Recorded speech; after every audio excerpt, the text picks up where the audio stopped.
The narrative opens with a young boy named Lee Kyung Ho, who finds himself standing on the edge of a bridge, contemplating ending his life. As the people down on the street scramble to connect with emergency civil services to save him, Lee experiences a sense of detachment from the concern of the bystanders. It's as if their worry and distress towards him hold no weight, given that nobody ever came to his aid when he was repeatedly bullied and tormented by his classmates. Even as he stands on the bridge, preparing to jump into the water, Lee feels a profound sense of isolation and despair. The constant bullying and torture that Lee endured every day had taken its toll on him. He had no one to confide in or turn to for help. No one ever intervened on his behalf or showed him any kindness. Over time, this caused him to feel increasingly hopeless and alone. As a result, Lee believed that ending his life was the only way to escape his unbearable circumstances. Despite a cyclist's attempt to save him, Lee Kyung Ho was unresponsive to the cyclist's words of comfort,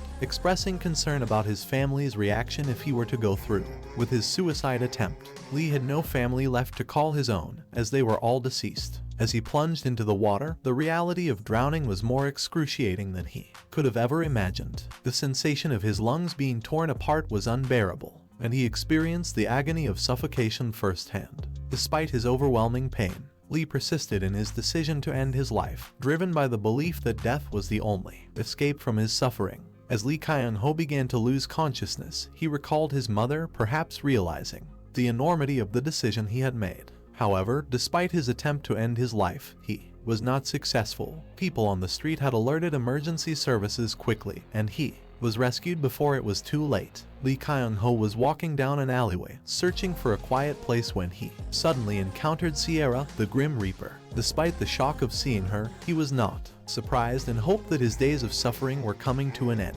Sierra was intrigued and proposed a pact that would allow him to use his lifespan to gain the ability to use the underworld ticket. This ticket would give him the temporary capability of communicating with the dead. However, Lee seemed uninterested in this offer. Sierra was disappointed with Lee's lack of enthusiasm, as she had been looking forward to making the pact with him. She also revealed that Lee's hope of meeting his mother would not be fulfilled, as her soul was still present in the world that he was living in.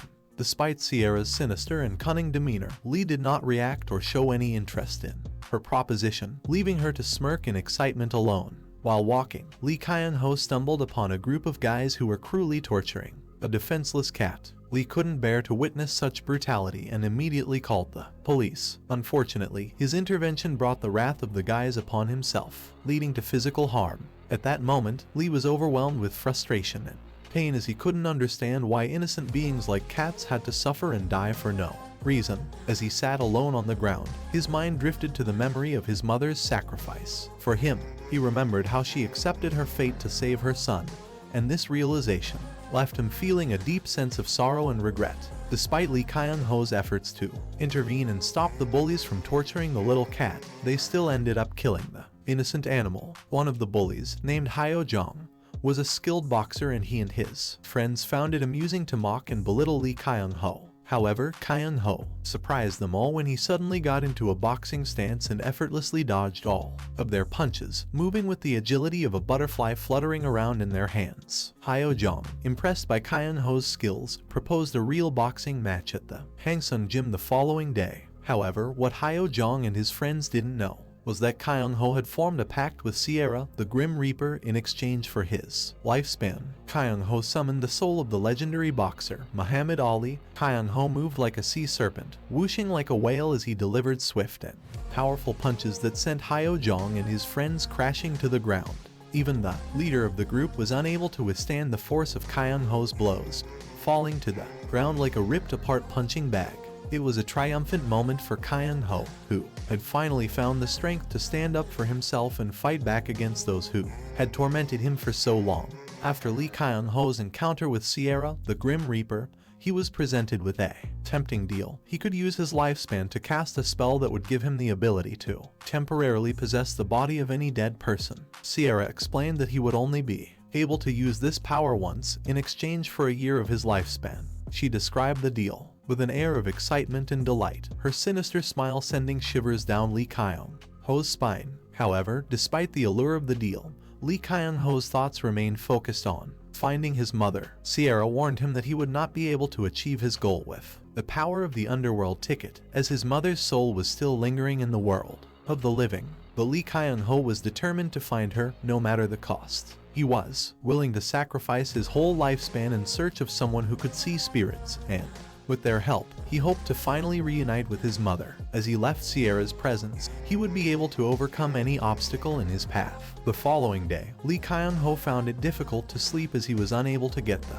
events of the previous day out of his mind. He had been transformed into the great boxer, Muhammad Ali, and had faced his enemies with ease. This was not all. Sierra had also revealed to him the existence of the Heaven's Gate, which contained the names of all the legendary figures who had once lived. By spending 1 year of his lifespan, Lee Kyung Ho could now borrow their abilities for an hour. This was an incredible power that filled him with both excitement and apprehension to fight off any kind of obstacle in front of him. Despite feeling both exhilarated and overwhelmed by these newfound abilities, Lee Kyung Ho's thoughts were consumed by his mother's spirit and the search for someone who could see spirits. He remembered the necklace left to him by the Grim Reaper, which would glow when he was close to his mother's spirit. He also recalled the promise of 100 tickets given to him as a service gift by the Grim Reaper, which he could use to travel between the worlds. Lee Kyung Ho realized that he needed to find a person who could see spirits as soon as possible, and the amethyst that would lead him to them.